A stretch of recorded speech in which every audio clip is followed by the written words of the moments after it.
Welcome to the Stuff and Junk Show, where we share our opinions on random subjects from interesting news, social topics, pop culture, our likes and dislikes, things you've seen, heard, or read, what we did, and what we do. You know, stuff and junk.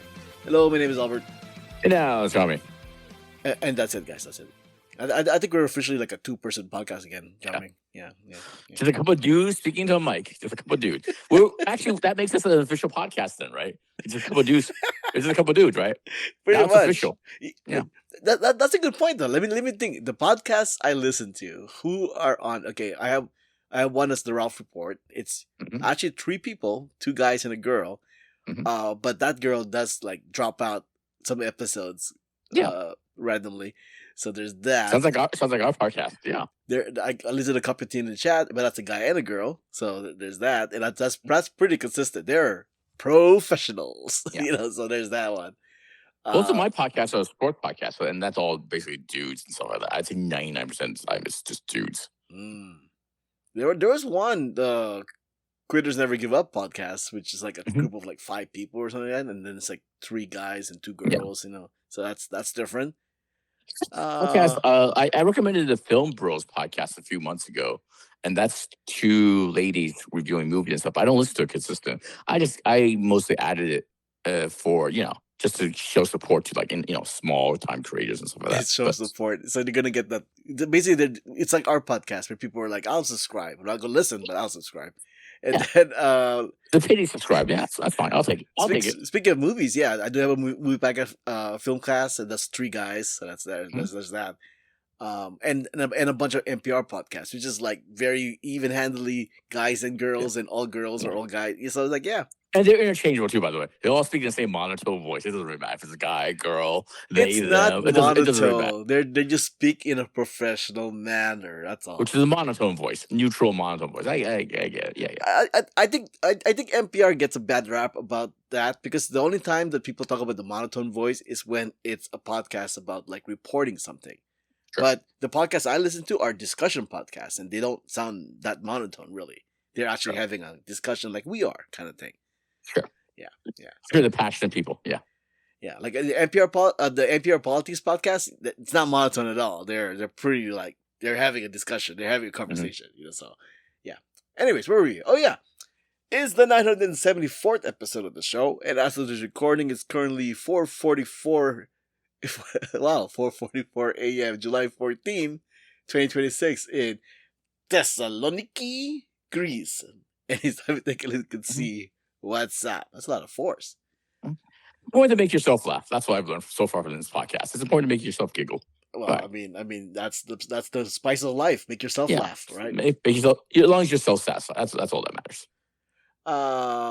Fellow passengers, pull back something that was sucked out of a broken window in a flight. Hey now. What's up with that, or skip it? Sure, why not? Get back in here. Just suck it up. There's a passenger, by the way. Spoiler. There's a passenger.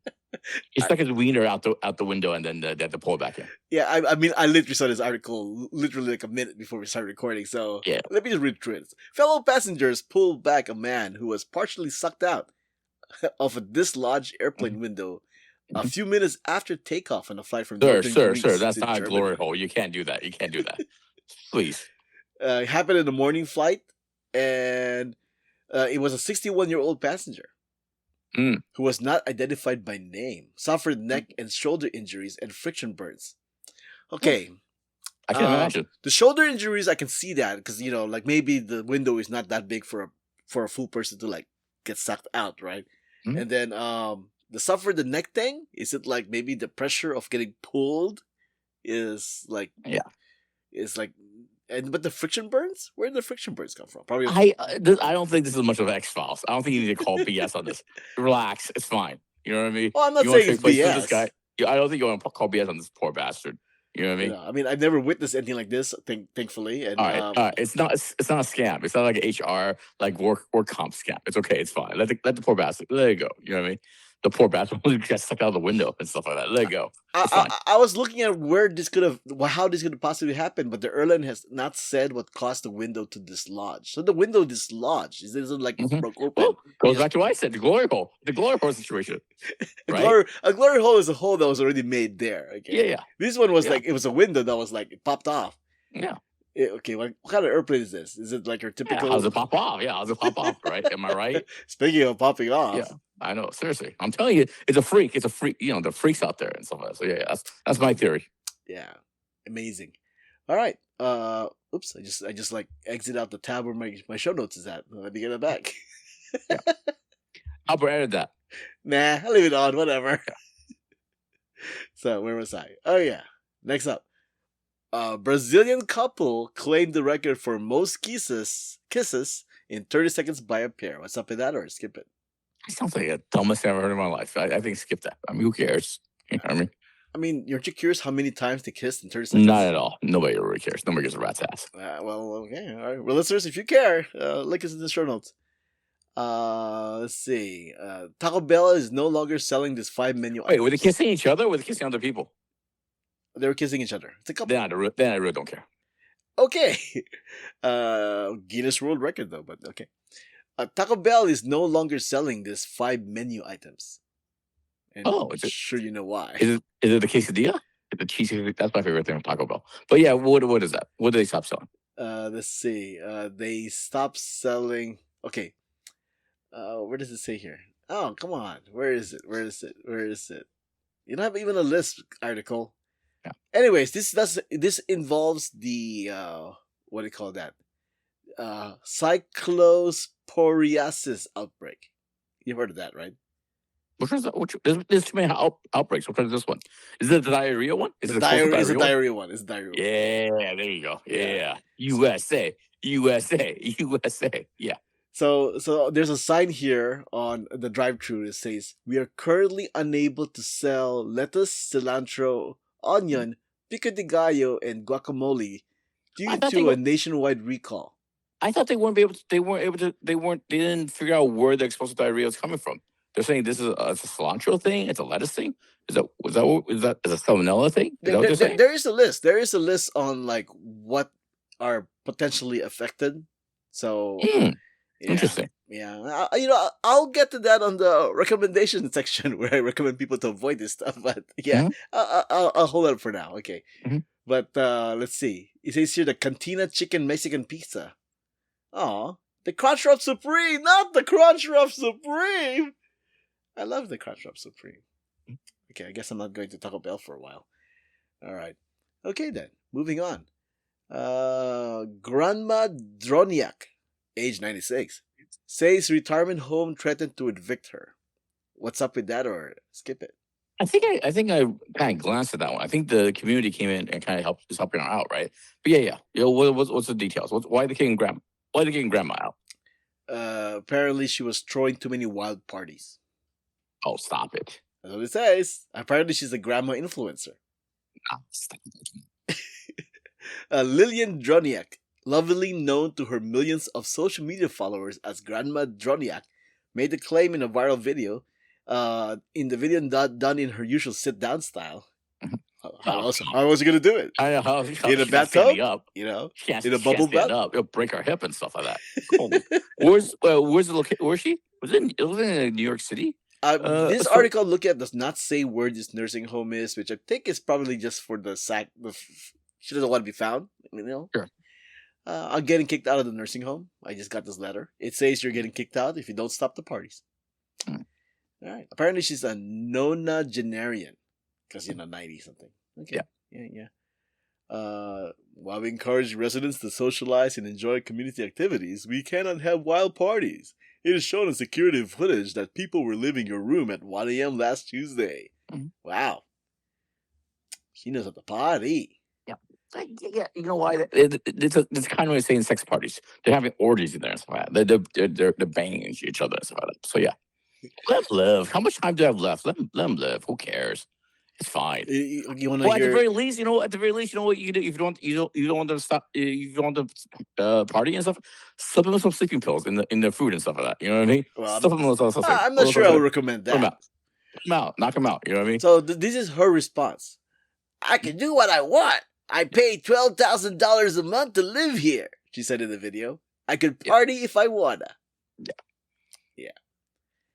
If you don't like it, they can pull the plug. What do you think of that? She's like, my girlfriends are coming over tonight. We're gonna drink and gossip. It's not a party, but we do get rowdy. I can't help it. I love to party. Honestly, You I'm can't with her, stop man. me. Who cares? You know what I mean? Just let her party. It's not like she's disturbing her neighbors, right? The neighbors like falling asleep anyway, right? Just have them take out their hearing aid and stuff like that. You know what I mean? They got their hearing aid. Yeah, take out their hearing aid and stuff. That's fine. And also the nurses, they're not on patrol or anything like that. They barely pay attention to those old people. Who cares? Just let it go. She doesn't have that much time left. It's fine. I'm with her. Who cares? Yeah, she pays for the thing. If it becomes an issue, send her to the party wing of the complex. Yeah, there we go. That's fine. Okay. All right. Moving on. Let's see what you got here. Waymo called the cops. Mm-hmm. A Waymo called the cops on their passengers. That's a thing that can happen now. What's up in that, or skip it? Sure, why not? What's Waymo doing? Bunch of snitches. This is in San Mateo, California, and apparently, this posted Monday on social media that they had. Oh, this is the police. The police posted on social media that they had apprehended a pair of teenagers from a Waymo driverless robotaxi after the company, Waymo, alerted authorities to suspected criminal activity. You want to get what this criminal activity is? Smoking weed? No. The 15-year-olds were allegedly drinking alcohol and shooting toy guns from the car. That's kind of obnoxious.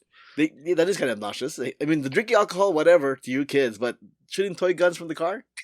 I don't know if you need to get the cops involved in that one. You know what I mean? I'm sure if Waymo, I think they have the resources to track down these kids, the parents. You know what I mean? I think, you know what I mean? I think don't snitch. My whole thing is like, hey, you have to be really involved in some actual like life or death crime before you call the police and stuff like that. You know what I mean? So don't snitch, man. So here's the thing. So the Waymo is. I mean, I've been on a Waymo. I'm not surprised that they can see us sitting in the back seat, right? I mean, some kid in Indonesia is looking at you. You know what I mean? Yeah. I don't think they're hiding that fact. The thing is, though, is that at first, based on the article, I thought they were called because they were drinking alcohol, but they're shooting toy guns from the car. I can see a Waymo like not seeing the guns properly and go, wait, is that real or fake? Oh, I see. Oh, I see. Right? What you're saying. Oh, no. Oh, so they didn't. So the conclusion was they're shooting toy guns, but then in the moment, as it was unfolding, they thought it might have been real guns and stuff like that. I can see that. It doesn't say here that was the reason. They just said. Was it white kids? If it was white kids, then I definitely called the cops. Well, I mean, hey man, these white kids are shooting real guns out of the car, man. It doesn't say what the color is. It's probably white.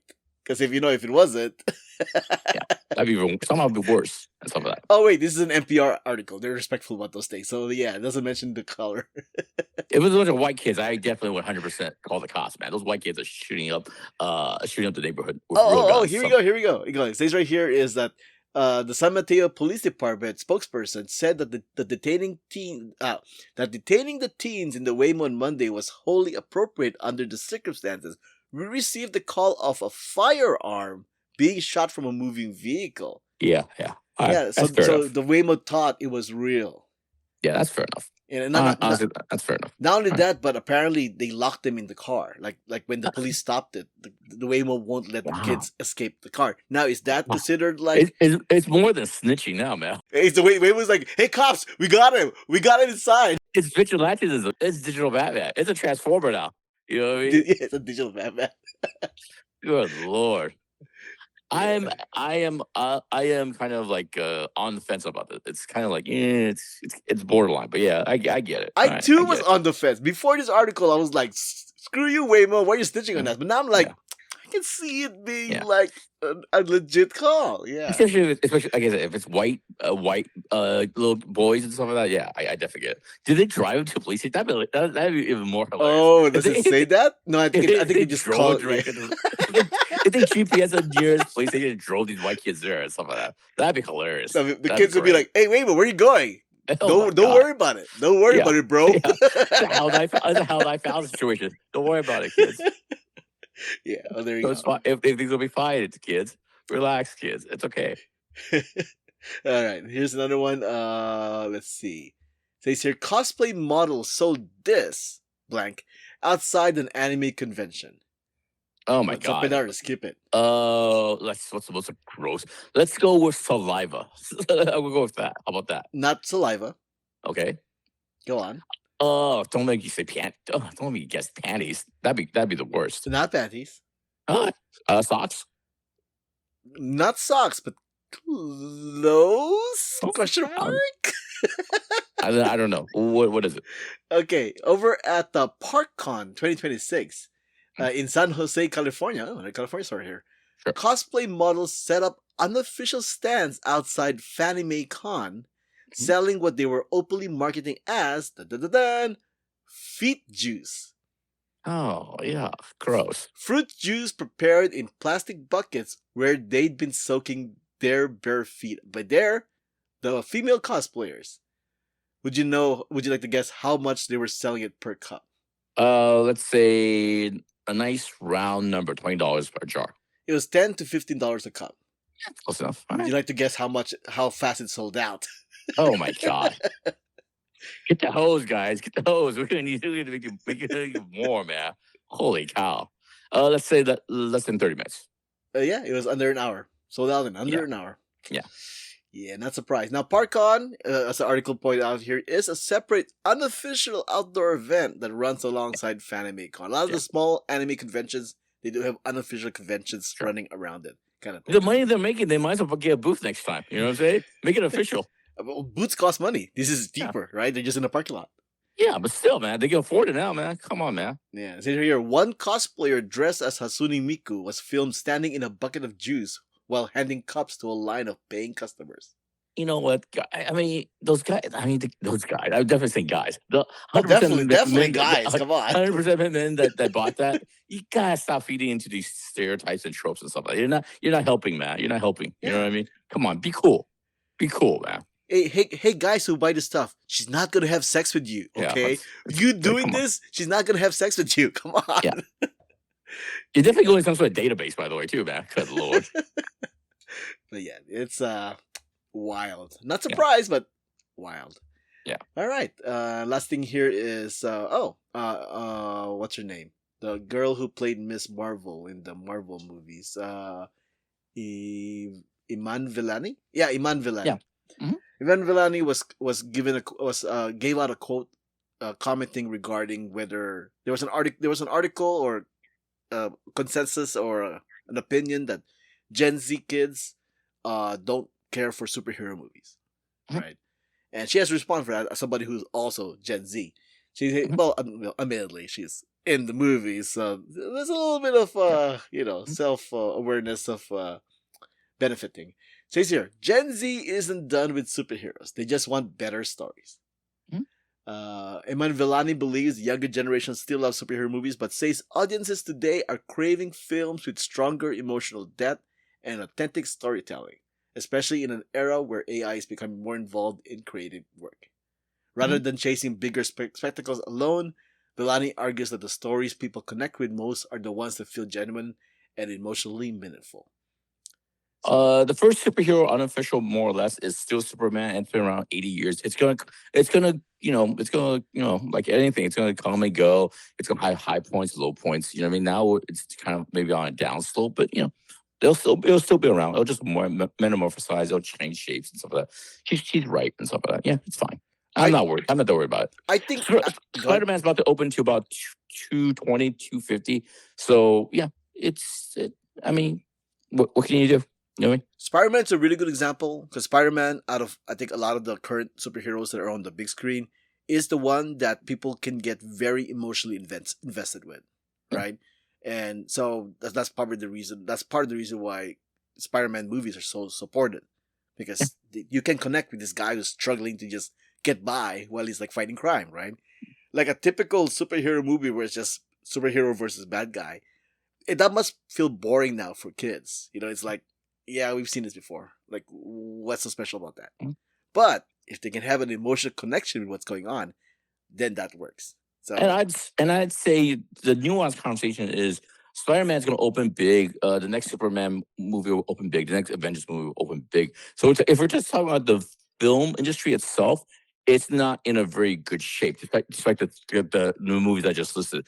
Because for movies to be at where it was back in 2019, whatever, and stuff like that, and it's Marvel Prime.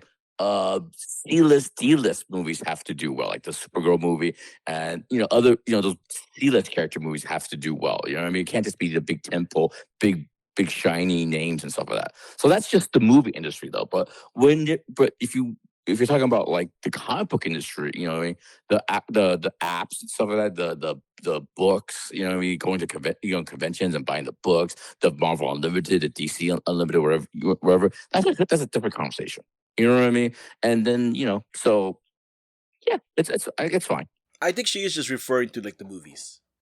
Oh yeah, the movies. I think they need some help and stuff like that. They need some help. They need a couple. They need a few more wins outside of Spider-Man, Avengers. And stuff like that. The fact that Spider-Man, Supergirl didn't do well, and what came out? I can't remember some of the other movies that even came out recently.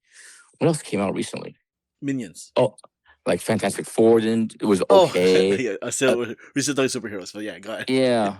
I can't remember some of them. Yeah, so that's not a good sign that I can barely remember some of them. But yeah. Okay, now if you go by that logic, that the Gen Z needs to find some kind of emotional attachment to the movie, Fantastic Four is geared towards people who loves like the 60s or whatnot. That's not them, right? That's not the Gen Z kid. And then if I go to my other example, which was Minions and Monsters, that's about classic Hollywood, and that's not a Gen Z thing either. So why would they care, right? So I get it. I get it. There has to be like, if you look at the popular Gen Z movies right now, which is Obsession and Backrooms, very much like a Gen Z culture kind of situation for those kind of stuff, especially Obsession, which and the whole idea. I know the interview itself was about Gen Z and all that stuff, but at the end of the day, you can only do so much. It's not.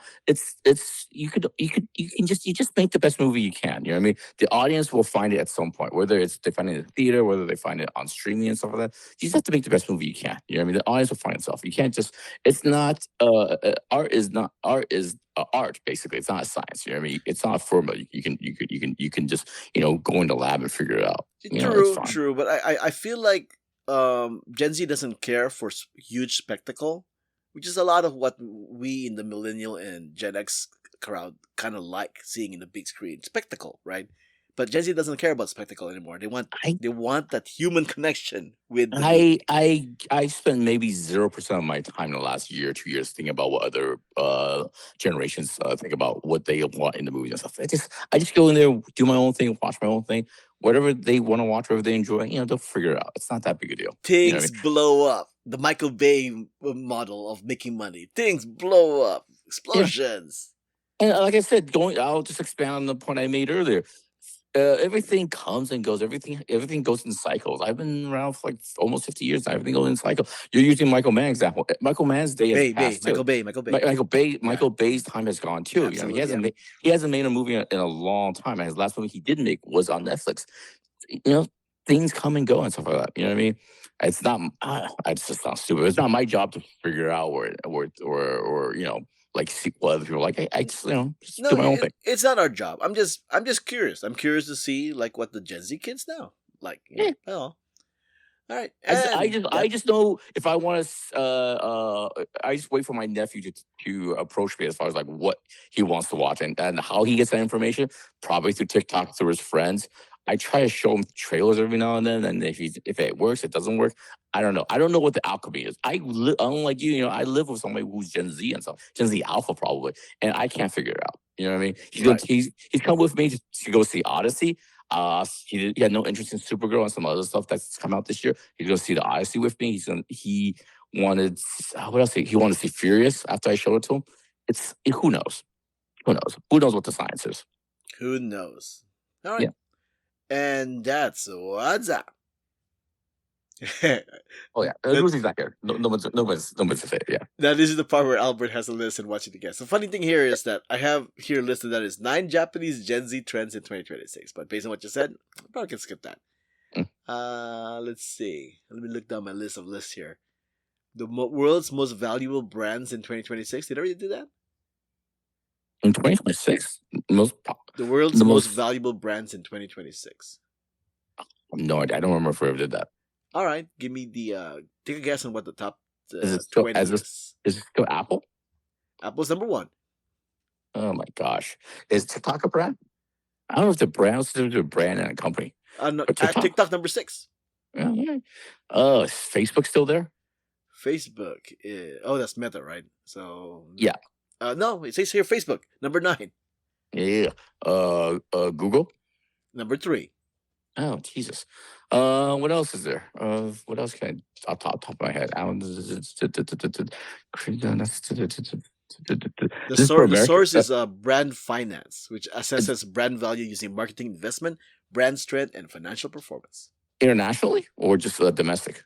Let me see if there's any. Yep, I see some Chinese companies here. International is included.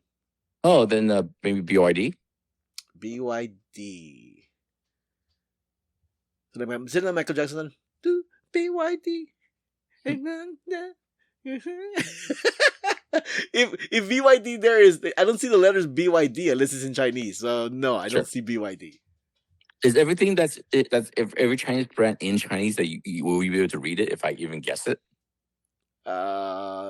Oh, there you go. Well, like Luckin Coffee is a very strong brand in China. Luckin Coffee, and you can't read, you don't know what it is, right? Well, you know what? To be fair, they do have some English words next to it. So, but I don't see BYD at all. BYD, I think the parent company starts with TECH or something like that. Is it anything like that? Tencent? Yeah, Tencent. Yeah. Yeah, Tencent's number 27. There you go. There you go. Oh, Huawei, the computer company. Huawei. I would assume Huawei would be here, but I don't see Huawei. Fascinating. All right. Let me just go back to American brands. What else is a big brand? Hopefully Tesla's not there, right? Tesla can't be there still, right? I hope Tesla's not here, but let me see. Tesla. I don't see Tesla. Thank God. Oh, what about SpaceX? What's under SpaceX? But technically, those brands are not valuable because they haven't made money yet, right? Yeah. So, except for getting people for the investment thing. No, I don't see SpaceX. Microsoft? Microsoft number 2. No, there you go. Still there. Yeah. Mm-hmm. What else is there? Haven't I guessed everything? Well, let's just go through the list. Go through the list. Okay, you got Apple, Microsoft, Google, Amazon. I'm sorry you didn't say Amazon. Oh, that's right. Yeah. Amazon, Nvidia. You didn't say it. Nvidia. Oh, yeah.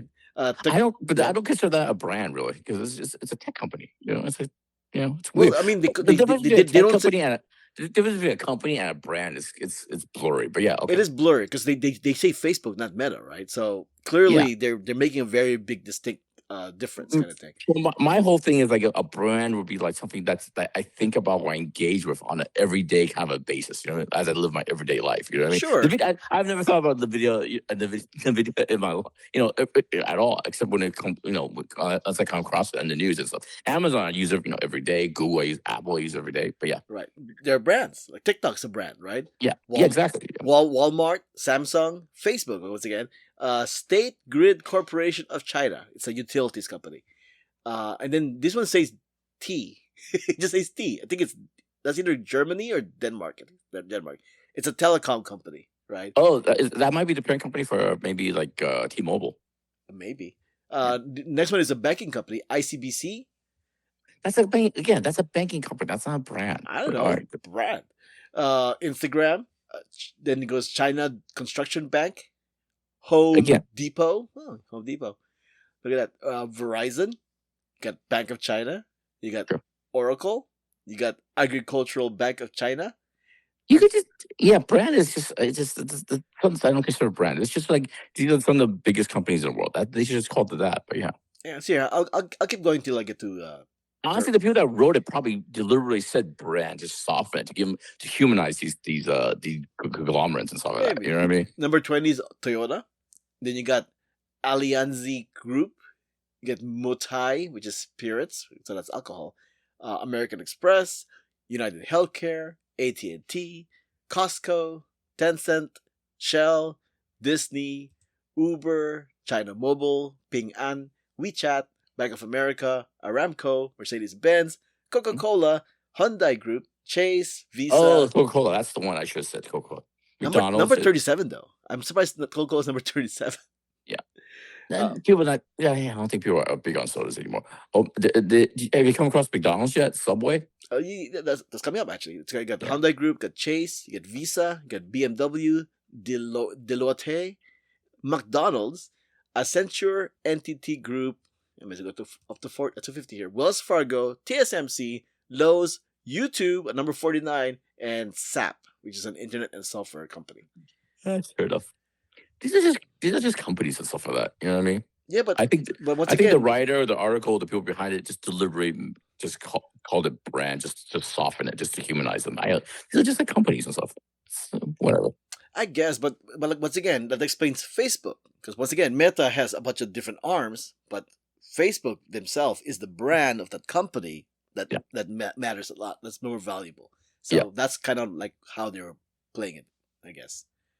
Yeah, like or Google. Google is technically under Alphabet, but Google is the main brand that's but valuable. they can also just be using the common name, so people will read it. They'll be like, "Oh, it's a common." It's you know they're using it. Yeah, and yet I think it's honestly, I think the list again. I don't want to criticize your list, but thumbs down the list. Okay, and then YouTube's all the way down there, separate from Google. So I see where they're going at. I get it. Yeah. All right. And isn't who owns YouTube now? It's Alphabet, right? It's still Google, Alphabet, right? Yeah, still Alphabet. Yeah. See. So yeah.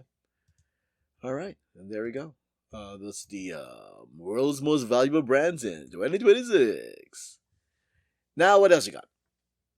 I just want to continue the discussion we had last week because we talked about anime. I forgot what the context was. Oh, about watching anime week to week and how certain people, and stuff like that. I had a. Can I do a real quick callback before you continue? Sure. So last week you mentioned we had a discussion about like sometimes the anime just is there because it looks better than the manga, and I was going, what was that other manga that I showed you where the original version isn't that great? And the anime does look really good. Mm-hmm. And I remember now, One Punch Man.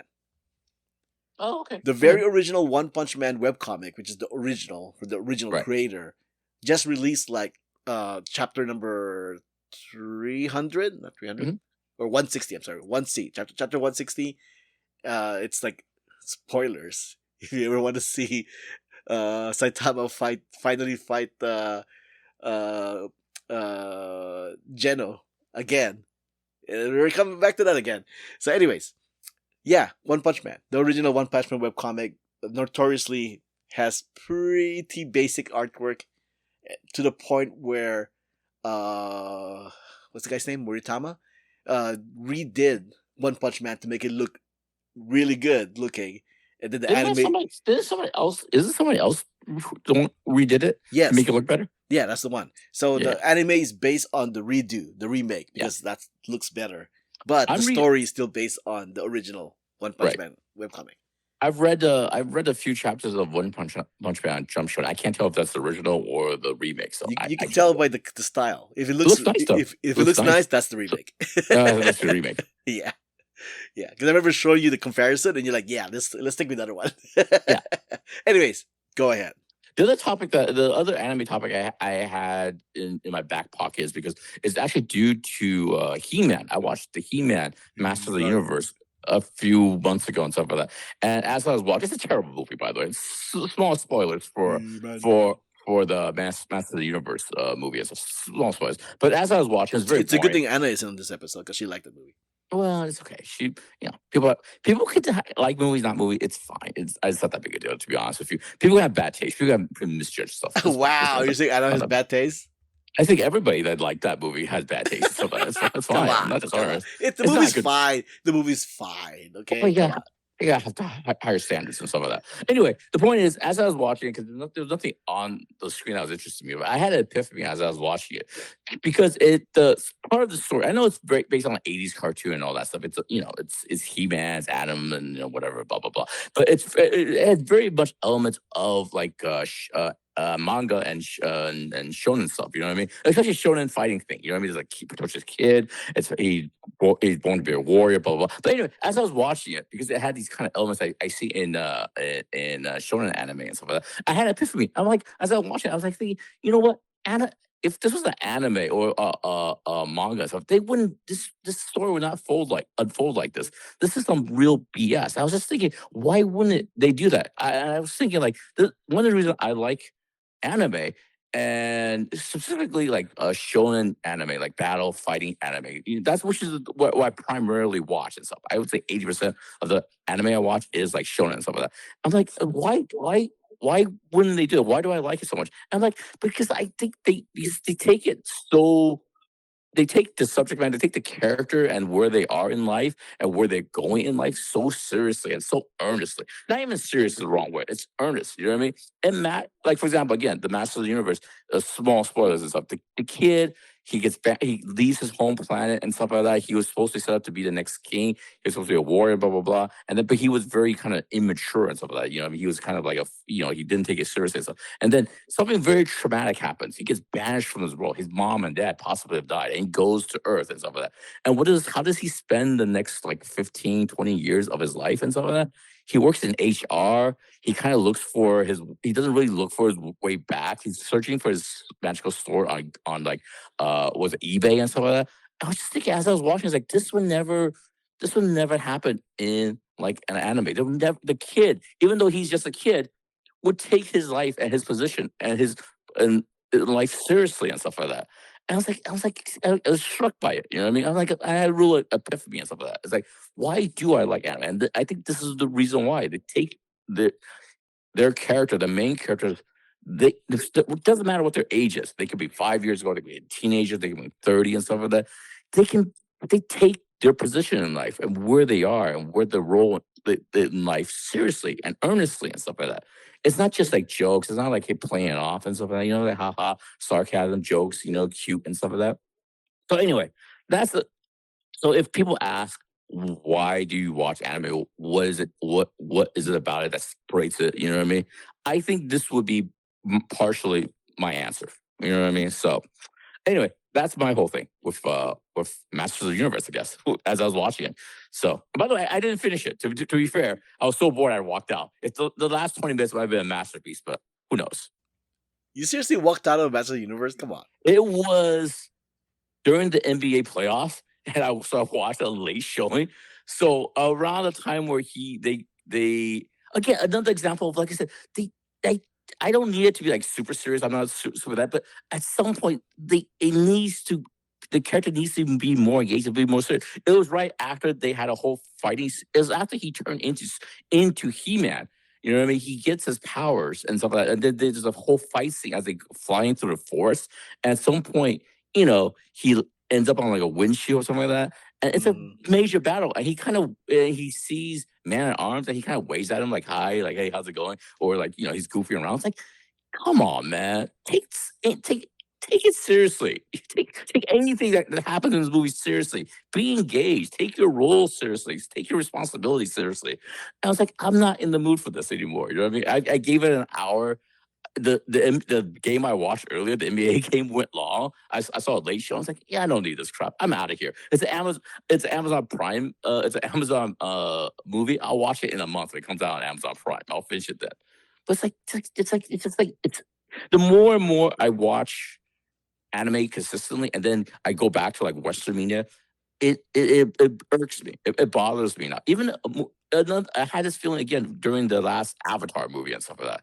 The last Avatar movie where we're 3 movies into this series, and Jake Sully has that a very Western trope of like he doesn't want his kids to go fight and stuff like that. He wants to protect his kids, even though he's been training them all his life to fight and stuff like no guns. You stay behind. You watch your mom and stuff like that. You know what I mean? It's like even though this is James Cameron, this is the guy who did John Connor's T2 and stuff like that. You know what I mean? It's like I'm tired of this. I'm tired of these kind of these certain Western watered down tropes of kids being treated as quote unquote kids and stuff like that. You know what I mean?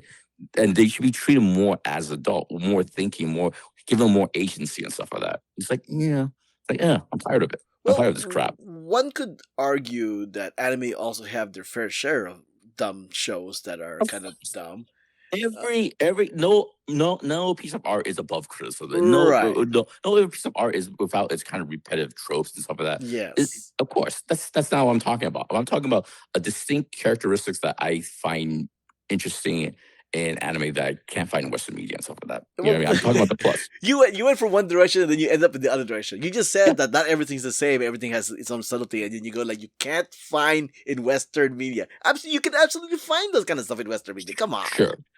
Like for example, I'll use the He-Man example. No, you can't use He-Man. He-Man was specifically directed to be goofy and silly. Okay, which is not the direction I would have taken it, quite honestly. And that's one of my main problems in the movie. No, I'm just saying. But I'm just He-Man as a jumping off point. Can you think of another one where the kid at the center of it is a kid that has to grow into be like an action or like a king, where they don't shelter the kid, where they really treat him as like a warrior and stuff like that. Treat him as such. Not just He-Man. I'm talking about that genre. You know what I mean? That thing. Well, what was that movie with the boy who becomes King Arthur or one of those things? I forget the title of the movie. That. Like, I don't remember the name of the movie. What a powerful example. It has Rebecca Ferguson in it. I remember that much. Now I gotta go. The boy who would be king? Is that called? Oh my god, I got it right. It's the kid who would be king. Yeah, the kid who would be king. That one, that's a British movie. And if I remember correctly, it's kind of like Goonies with the mix of King Arthur and magic and stuff. If I remember correctly, that movie, I came out like 4 or 5 years ago. I think it was during COVID time. If I remember correctly, 2019. They stumbled into that though. It's not like he was specifically trained or born into that. He was stumbled into it. Sure, you know what I mean? but that kind of movie would be what you would find in like a shonen anime. You know, this is the kind of thing. So it treats their journey earnestly, not jokingly. I'm just saying they do exist in Western media. It's not just an anime thing. Okay, all right. Yeah. Some random 2019 movie that nobody saw, but okay, that's fine. I saw that movie. So yeah. And it's 90%. It's 90% of Rotten Tomatoes, Jiaming. Come on, it's 90% Rotten Tomatoes. So clearly, I didn't know a lot of critics like I had no idea. I'm sorry, I didn't take it seriously. I'm surprised you didn't watch the movie. You didn't watch the movie, really? I think I did watch it. Come on, I guess you had Rebecca Ferguson in it. Though? Huh? Is that the one that the one guy directed, the guy from Attack of the Block? Joe Cornish? Oh god, okay, I gotta go back to the end. The kid would be king. Oh Jesus Christ! I think out the thing already. Joe Cornish, yes, correct. I'm just saying the majority of the stuff I'm talking about, the stuff that I can run across, I find it very irritating and stuff like that. I find it very formulaic, very irritating at this point and stuff like that. You know what I mean? Then you need to stop watching those kind of ones and watch the good ones. Well, that's obviously. That's obvious. I just say you can't just make a blanket statement. You know that McDonald's you go to, it makes you have explosive diarrhea. There used to be. Remember, there used to be a time where I was super huge into anime and I loved so much of them. But then it got to the point where anime started getting super repetitive, doing the same old thing, same old teams. That's what I mean. But there was a period in the 2000s where there was just a bunch of slop, anime slop that was just giving out like all this like repetitive stuff that. Yeah, I've seen it before. Or you're doing the same thing again. I don't know why the onus should be on me. I think the people that make these movies should make better movies. That's why I think. Yeah, and I think the people who make this voodoo, don't put that voodoo on me, man. And I'm saying I'm saying is that the people who make those anime needs to make better anime. I'm just saying is that neither one is a monolith. Okay, you're making specific examples with other specific example. Not all anime. For listeners who never watch anime, like Derek. Not all anime are like what Jiaming described. Some of them are just dumb, okay? Just like Jiaming said about He-Man. You know, that's his opinion, of course, because I know other people who like that movie. But I'm just saying... Well, I did mention the anime I'm talking about. The anime is a very broad thing. The genre, the specific genre I'm talking about is a fighting male. There's so many of that, Jiaming, and so many of that are so dumb. I'm making a 1-to-1 comparison to that and He-Man and Masters of the Universe. You know what I mean? It's a more of a 1-to-1. I'm not talking about the whole spectrum of everything you can find on Crunchyroll. Then if you wanted to make an example compared to He-Man, I would use Ranma Half. Ranma Half is a silly, action-oriented shonen anime, you know, where crazy things happen, but it has like somewhat of an emotional heart in the center somewhere. You know, compare that to He-Man. That's more of a better comparison as far as I'm concerned. But you can't compare something like He-Man has a gender swap and stuff like that. Well, he goes. He-Man takes place in a fantastical world, though. Ranma takes place in modern day Tokyo and stuff like that. Both of them are in fantastical world. Ranma Half happens to be in Tokyo, but it's clearly a fantastical world when this kind of crazy stuff happens. Jiaming. of Tokyo, Japan. Jiaming. Yeah, the magical world of Tokyo, Japan. Scott Pilgrim versus the world. You know, it's like it's a crazy zany anime / Western property, and it still has an emotional heart in it. You know, kind of thing. So they do exist. I'm just saying, Masters of the Universe is a horrible example as far as I'm concerned. For you using that as an example of your argument. It's one of many things I've watched over the years that I just had an asshole is all I'm saying. Yes. And your feeling about that with Western movies was the feeling I had with anime a while back. Because until I started like really picking and choosing which anime I wanted to watch. So anime is usually like I'll give it like an episode or two and go, nah, I'm skipping this. You know, kind of thing. So they exist in anime too. So there is a formula in anime, and that's why there's an anime tropes list out there somewhere, because so many anime follows a formula and it gets very tiring to watch it. No matter how earnest they are about the characters, the formula is so out in the open, it gets kind of boring. And also the minutia of the execution of it is not quite what I was also talking about too. I'm just talking about it was more of a mentality or how do I say this? A mentality of taking a character a little bit more serious. How you run these characters through the plot and stuff like that. That's one thing. You know what I mean? Maybe that's what you're talking about. But I'm talking about just taking a teenage boy or character that's supposed to be that action kind of thing, take it a little bit more serious. You know what I mean? Take it, have more agency instead of a whole thing like, hey, this kid needs to be protected. This kid kind of needs to be like infantile. You know what I mean? Infantile and make it like a baby and stuff like that. Infanticized and stuff like that. You know what I mean? It's more of a mentality more than the actual execution of it and stuff like that. You know what I mean? The plot of it, the driving as a character moves to the plot. You know what I mean? Like you know what I mean? So I'm not really talking about the plot itself, but yeah. Anyway. Again, this is just all the things I thought about as I was watching He-Man. As I was like, "Hey man, is this when I leave? Is just this 30 minutes?" I think I've put enough time in this. I think that's another thing too. I think an hour is a good enough amount of time of you can check out a movie, especially when you have a subscription service like AMC and stuff like that. Because the Minions, I gave it less than an hour. And Minions, I thought, you know what? They're talking about old Hollywood. They have silent movies and stuff like that. I couldn't even give it an hour. I gave it like 20 minutes. I checked out. I'm like, you know what? This is not for me. This is for kids stuff. I'm gonna peace out, guys. So, what are you gonna do? Okay.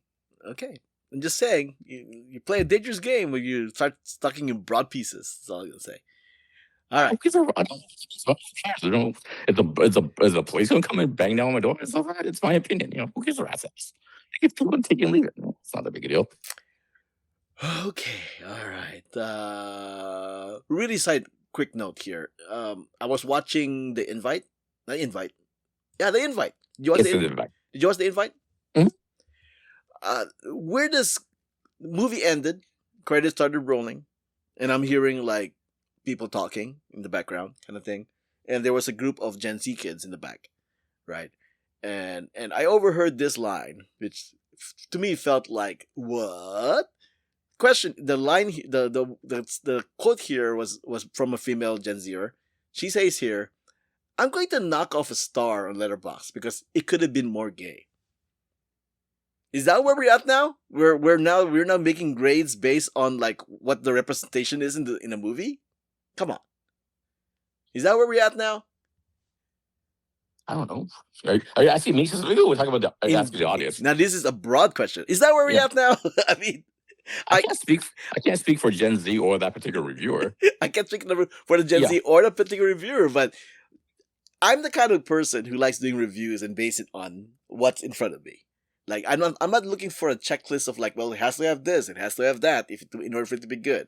You know, it's like I'm not that kind of reviewer. So when I hear this kind of statement, I'm like, is that where we're at now? Like that simple thing is enough for you to just knock off a star because it's not more gay. I mean, come on. Yeah, I don't know. I don't know what to do with that information, though. You know what I mean? It's like I don't. I can't speak for that person, or like I can only review or think about to discuss movies the way I watch and stuff. For this specific movie and stuff like that, this specific movie, it does the only thing that struck me as weird is like it takes. I mean, the thing is, it's kind of weird because it's only a 4-person movie. You know what I mean? It's literally 4-person. You know what I mean? So what do you call it? In one sense, I'm like, hey, and it takes place in San Francisco. There's little certain context clues, right? There's little Is that context where clues. they're at? I was wondering So where they were. I thought they were in it's also L.A. or something. you San Francisco, the hills and stuff, the hills, and the gold and the cart. It's San Francisco. It's San The Francisco. hills, and did they mention the hills? Yeah. I mean, it's in the front of the movie. He can't. He's struggling with his bike because of the hills, and he's on the trolley. Right. He's on the trolley. Fun fact. Okay, my screening for this movie was at 3:00. I walk in at 3:05, and the movie is already started. Where are the previews, Regal? What So happened to now the you previews? want previews. So, no, I'm The saying it's sick like person are you? You want more previews. I thought we had an agreement. It's 15 to 20 minutes, Regal. I walk in. I think I walk in in the 5 minutes. 5 minutes after the ticket time, which what one would normally assume will be at least a trailer or whatever. I think in the history of podcasting or movie going, you're the first one to say, "I know what I want more trailers." That 30 minutes of trailers not enough. I'm just saying. I was like buying food from the concession stand, like you guys in the movie theaters want me to. Wait, You know, what was the first image you saw? they were already in the kitchen. Oh, So how much yeah. did I miss? Yeah. Spoilers for the movie. The invite for you listeners out there. You know how they ended the movie with them. Again, spoilers. Wait. Last chance, yes. When I say the kitchen, I mean like but it was right Yeah, no, before the kitchen. it was there when they're bickering, and it's right before Yes. she goes Yeah. like, you know what? Let's have a reset. Right? Yes, It's exactly. basically it's the moment where she tells him, "Oh, by the way, the neighbors are coming over." Yes. That's where I came in. Yes, you came in. You actually did miss. You missed how the ending loops to the beginning. You did miss something substantial and stuff like that because the movies, again, spoilers, guys. If you don't want to know how the movie starts or ends, and all that stuff, the whole arc and stuff, the movie ends with the. Wait, hold on. How about you just tell me the beginning? So if no, it matters. No, it matters to me, but for the listeners who haven't seen it. Saying the first 5 minutes of the movie might not be that much, so just say the first 5. It's the voice. It's voice over. It's a voice over of the two of them, and they're playing the piano. That's why I said it matters how it There ends. we go. That's all you need to hear. That's all I need to hear. Okay, that's all you need to hear. Listeners, that's all you need to hear. Okay, that's all you need to hear. Yeah, and all that. It's stuff. fine, So, Jiaming. It's fine. It's fine. And also, no, the reason why you didn't know it was San Francisco is because if it goes from that voiceover into him in his classroom. What do you call it? And his kids are playing, his students are playing, and then he's zoned out, and then he leaves, and you see him trying to get back to the apartment on his bike on the hill and all that stuff. That's why that's why it takes me to San Francisco. So anyway, going back to the original. Did it only miss 5 minutes, or was that more than 5 minutes? It's a good 5 minutes. So they started the movie at exactly 3:00. Where was our previews, Rigo? Yeah, it's a pretty long opening from that voiceover that. Him going through San Francisco, because it shows as he's traveling back, he's struggling to get back to the apartment, but she is out in the grocery store getting all the groceries and all the food. You see them during the dinner scene. So it's like a montage sequence. It's a montage. Okay. Plus the credits. That's what you missed. That's what the credits are and stuff like that. Well, you know at least I was there right before the title card goes. The invite. Oh yeah, that's like 10 minutes in it. I know, but I mean, it's like they must have literally just played the movie with no previews, because that sounds like I missed 5 minutes. Yeah, you missed all the visual setup and, like I said, the ending and stuff, like the way it ties to the beginning. All right. The only thing that struck me is because it takes place in San Francisco, there's like no Asian people. And I to be fair, maybe I'm defending this Gen Zer since it does place. So you're gonna knock off a start because it's not enough Asians. Because if it does take place in San Francisco, there should be a lot of gay stuff. But also, I'll criticize her. There is gay representation. What do you call it? The one moment. Without spoilers, there is that one moment, and believe me, I heard a gasp in the back of the thing, like like an excitement kind of thing, and that was pretty much it. No, because again, spoilers and stuff like that. No. People, go watch the movie. So enough with the spoilers. There's gay. I don't know what she's talking about. There's gay. Actually, looking back on it, there's gay representation. It's the actors themselves may not be queer, but the characters, yes. So I don't know what she's talking about. She's actually wrong. Well, I mean, it could have been more gay, is what I overheard. So maybe that wasn't gay enough, Jiaming. How about that? It's pornography. That's what it is. And also, the thing is, it's a talking movie too. It's a talking movie. Yeah, It's this is the kind movie. of movie that you would expect to go straight to Netflix or another streaming service. But no, it's actually in the theater, so No, woohoo. They said it's like a throwback to like the 60s, 70s, like people just talking, people in a room talking and stuff. It's closer to like what my dinner of Andre and stuff like that. Those Woody Allen this is something movies. you would find in the 70s, 80s, and 90s, not in the millennium. So there's people talking and stuff like that. They're not. I guess we're drilling down with this. I can't believe it. Having a whole podcast about what this chick said. Some off comment she made. I think what she's talking about she literally wants to see it. If it doesn't, it's like if you don't see it, it doesn't exist. You know what I mean? Well, Leviticus exists for you, okay? Yeah, yeah. But the thing is, apparently for her, it needs to be right in front. The text literally doesn't exist. I don't see it. You know what I mean? It's object permanence. If you don't see gay stuff, actual gay stuff, it doesn't exist in the movie, right? Hence why I'm like, is there's where we at now? Yeah, okay. All right. That's enough. Thanks for listening. You can find this podcast on Instagram, Blue Sky Trends. You know what? I think she is right. I would like to see more gay stuff on the street. Okay. I'm with her. Points to her.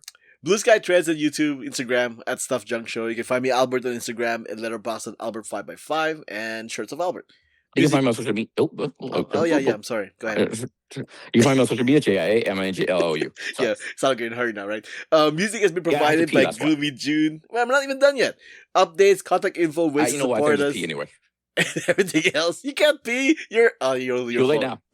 It's on the show notes on who, what, where's, why. You listen really closely, guys. Oh my gosh.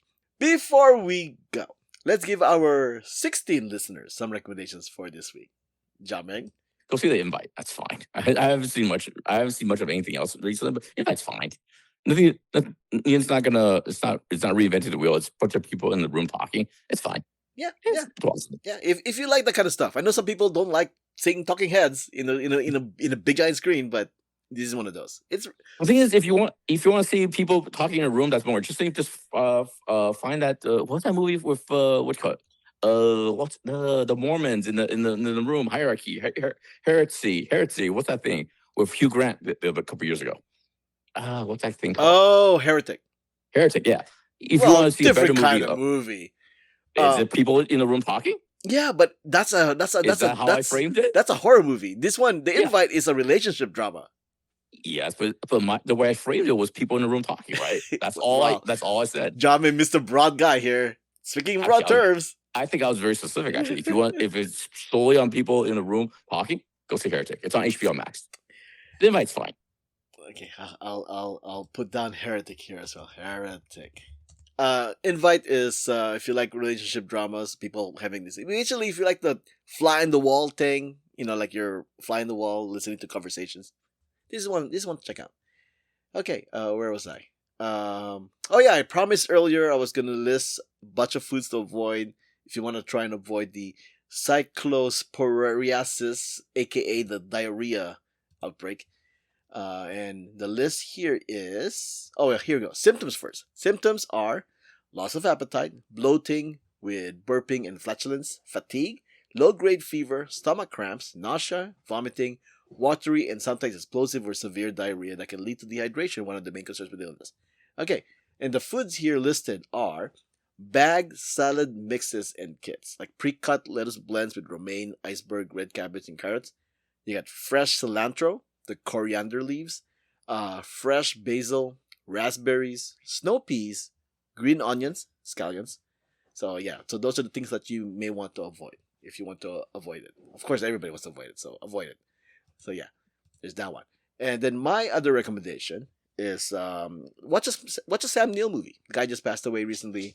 Watch some of his movies. Off the top of my head, everybody's gonna say Jurassic Park. Yeah, Jurassic Park. If you're one of the few people who've never seen Jurassic Park, go watch Jurassic Park. It's one of the greatest movies ever made. But my recommendation would be go watch Hunt for the Wilder People. Go watch that. Is it still on Hulu? I don't know. I don't know if it's still on Hulu. But Hunt for the Wilder People. You know what? I'm gonna find out. Okay. There it is. I was waiting for that. I didn't say. Notice I didn't say anything. I was waiting for the hamster wheel in your head to turn. For the Wilder People. Go to justwatch.com. It says here is Prime Video. Prime Video has it. Oh, okay. Yeah, Prime Video. Pluto TV has supposedly have it too. Oh, look at that. Okay, so Pluto TV free with ads and Prime Video if you have a subscription. So yeah, well, Hunt for the Wilder People. Do you have a Sam Neill movie? I remember Event Horizon being pretty good. That's a sci-fi one. That's a horror sci-fi movie that's still like is in the back of my head. Yeah, horror sci-fi. That's pretty good. Wasn't he a Russian in the Hunt for Red October? I believe he was. Yeah, something like that. I believe he was like with Sean Connery. Is it Hunt for Red October? Is he Sean Connery's number 2 or something like that? Something like that. Anyway, yeah. I think Event Horizon would probably be the one I can remember off the top of my head. Him being pretty good at, because he's also I think one of the leads in that, right? He was the lead. Yeah. Yeah. So yeah. So I want to pick up a movie that was in that he was a lead in. Yes, Event Horizon. Shout out to him, man. He was one of those people that was just, what do you call it? I was just every few years when I go see a movie, he'll just pop up. You know what I mean? He was always working. He was always in a movie that I see. You know, he's one of those character actors that could be a lead actor, and he'll just be there. He's just part of your life and stuff like that. It sucks that he passed away and stuff. He's like a pretty good dude too. Yeah, and unrelated note on directors and actors and whatnot. The Odyssey by Christopher Nolan is coming out this week as of this recording. So my recommendation is go check out, if you haven't seen them, a Christopher Nolan movie. And I will give you my top 3 Christopher Nolan movies that you should have watched already by now. You know what? I'm gonna tell you right off the top, you're wrong. You're absolutely wrong. Really? You want to go first, Jiaming, or should I just go ahead and say it? I'm gonna go my number 1 pick, because I thought about this actually, because remember a couple weeks ago you talked about the top 100 movies of the 2025s or whatever. Yeah. And I did think about Christopher Nolan. I'm gonna go with number 1, Prestige. I'm gonna go with Prestige. Prestige is number 1. That's my favorite. That's the best one. All right, let's round robin this. My number 1 would be Memento. Fair enough. That's fair. Memento's a pretty old movie too, so some of you kids who've never seen Memento, go check out Memento. I believe Netflix literally just added it to the list. So watch Memento. Somebody mentioned online there's a plot hole in Memento. I won't talk about it and stuff like that, but there's a plot hole in Memento, and it's ruined Memento for me ever since. So it can't be number 1 anymore. Tell me afterwards. You know. Yeah. So, okay, your turn. I said Prestige. I'll go with the obvious one for number 2, which is Inception. No, Dark Knight. I'll go with Dark Knight number 2. I debated when I was gonna put Dark Knight in my top 3. And you know what? I know there's it's too much of a vanilla pick. You know what I mean? It's too much of an obvious pick, right? Yeah. So I was going to avoid it. And you know what? Listeners, since Jiaming already picked it, I'm gonna choose something else. How about that? Inception. Number 2 is Inception for you? That's fair. Inception, yeah. Okay. Number 3 would be Inception for me, but because you picked it, I'll pick it. Still number 3 for me, but I'll go for honorable mention, and that would be Insomnia. Insomnia is actually a great Al Pacino, Robin Williams, I believe, in Alaska. It's day, 24 hours a day, 24 hours a day. It's a wonderful movie. Shout out to Insomnia. I like Insomnia a lot. Yeah, not a good pick. And once again, we're gonna go with movies that nobody has picked yet. I'm gonna go ahead, and I know this might be a controversial pick because it's number 3, right? Yeah. Number 3. My number 3 is Interstellar. Interstellar has its flaws. I'll give you that. Yes. But visually, it's one of his visually best movies that he ever made, and the ending for Interstellar gives me the same feeling that I had watching the beginning of Up. So I have to give it that shout out. So yeah, Interstellar will be my number 3. It'll technically be my number 4 or 5, but Dark Knight is not on the list, and yeah. If I didn't pick The Prestige, where would I have placed? Where would I have put that thing? Yeah, because I really do think Prestige is his best movie. I actually genuinely put that. It's a wonderful movie. I can flip flop that with Interstellar. It is a really good movie. Yes, it's one of the best. For Interstellar, it's not one of the ones I should rewatch it, because since I watched it when it came out, everybody loves Prestige. Like a certain generation does, at least loves Interstellar. I should rewatch it in the theater and stuff like that. But I thought it was just okay when I watched it and stuff like that.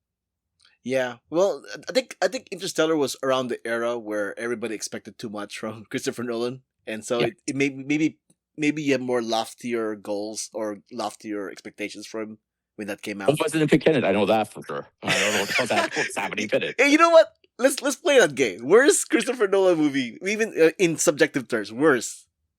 Oh, okay, yeah, okay.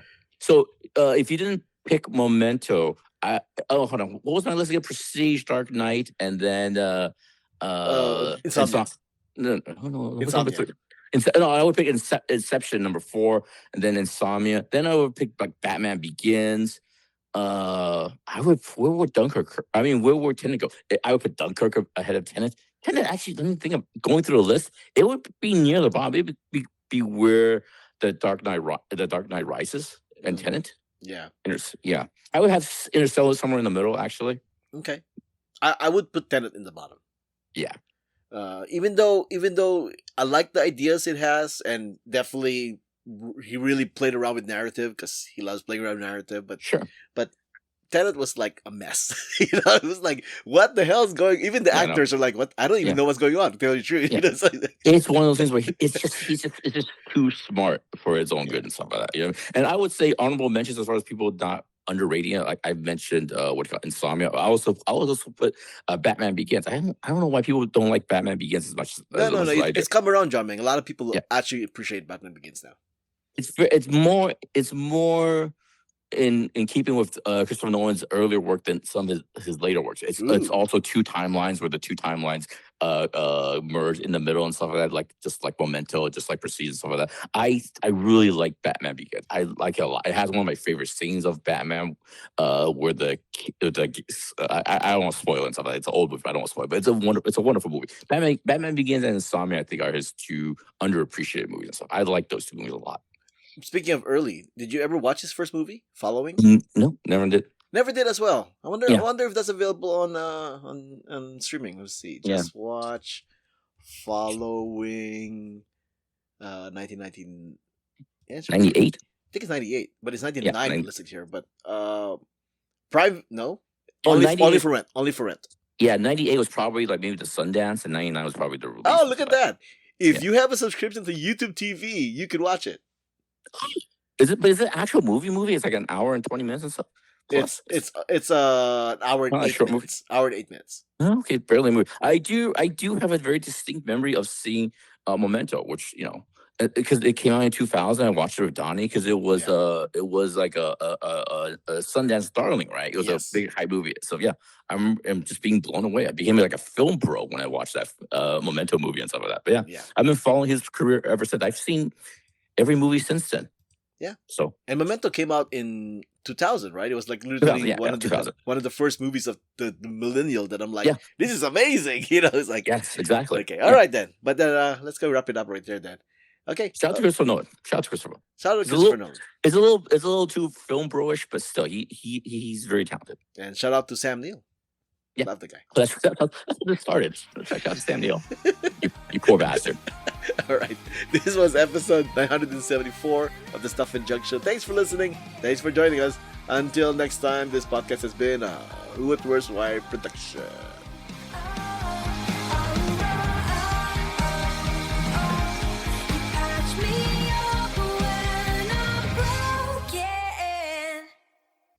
All right, listeners, if you want to listen to that Memento spoiler, Jiaming's going to tell me what he heard. I don't remember the exact wording, but the gist of it, basically, he has the accident. Ever since the accident, he can't make any new memories, right? So how does he know what happened? How everything he remembers everything in details of what happened after the accident, like his wife died. It's not just part of the tattoo and stuff like that. Like, you know what I mean? I forgot the wording and stuff like that. But he knows details of the case outside of the tattoos and all that stuff. You know what I mean? It's just not tattoos. Like, how does he know that he was in an accident? You know, how does he know he was shot and stuff like that? Because the tattoos are just clues to the case, or he's chasing and stuff like that. Wait. That's basically the gist. The impression I got, I haven't seen the movie in a while. I know, that's the problem. The impression I got was that he remembers everything before the accident and during the accident. So that's where it stops. During the accident? Like, yeah, before the accident. Like, basically, like, he had this condition because of the accident. So everything prior to that, he remembers, doesn't he? Mm-hmm. But the thing is, how does he remember after he flips and stuff? How does he know he was in an accident, though? You know what I mean? Shouldn't his last memory be wherever he was before he got shot? You know what I mean? How does he know you know what I mean? So, but then I heard the other thing is the way around this thing is like isn't there a theory where like he doesn't really have that condition? He only has that condition because he doesn't want to face the fact that he might have killed his wife or something like that. He's making up the amnesia part of it too. You know what? Yeah. Yeah. I don't know, but it's one of those things where like there's a giant plot hole. Because, like I said, I read this tweet a long time ago too, and so this is back when I had Twitter and stuff like that. So it's a long time ago, and I haven't seen Memento in a long time too. So I have to go back and watch it. Okay, all right, but yeah, okay, there you go, Memento. If you haven't seen it yet, people, go watch it. You know what's funny is that's one of those Christopher Nolan movies where they don't because occasionally his other movies like Dunkirk, Tenet, they'll put it out in the art house theaters and have a what I mean. But for some reason, no, maybe it's a Miramax movie. That's why. Oh, never mind. Is it a Miramax? It might be a Miramax movie. Maybe that's why the rights are kind of iffy. Looking for production. Because when was the last time you remember somebody show? Where is it? Film structure, production, development. No. Where does it say that? New Market Films? No. Where does it say the production thingy? Venice. Oh yeah, Miramax. Yeah, maybe that's why you don't see it out in the festival. I mean, the revival houses and art house houses. You know, I haven't seen it. I haven't had a chance to rewatch it. So maybe it's stuck in Miramax. Do you remember that special edition DVD that came out for Memento? That was like kind of wild, where you can't even watch the movie unless you figure out a puzzle or something like that. You know what, Caldani? I think he was big on DVDs and big on Memento. No, I have that. I have the DVD. I have the DVD where it's just the movie. Then I have the DVD where you have to like do a psychological test just to go watch the movie or something like that. They're doing too much. It's kind of wild, but they're doing too much. Yeah. Maybe I should check out the Blu-ray to see what the Blu-ray has. If you know what, I recommend Memento. People should go watch Memento. I should go back and watch it. I think film lovers should watch Memento. Absolutely, because I think that was the movie that really like pushed Christopher Nolan into where he is now. Yeah, it really was like the announcement of like a new like momentous like important filmmaker and stuff like that. Absolutely. Shout out to Memento. Absolutely. And Odyssey. Shout out to Odyssey. But by the time we record next week's episode, I would have watched Odyssey, and I'll give it a review. Yeah, and listeners, I'm watching in the big 143 aspect ratio IMAX Odyssey. Did you find somebody to take the ticket? Yes. Mike is taking the Saturday one. Oh, no! I'm watching it Friday morning. Oh, I think he's gonna go together. Oh, too bad.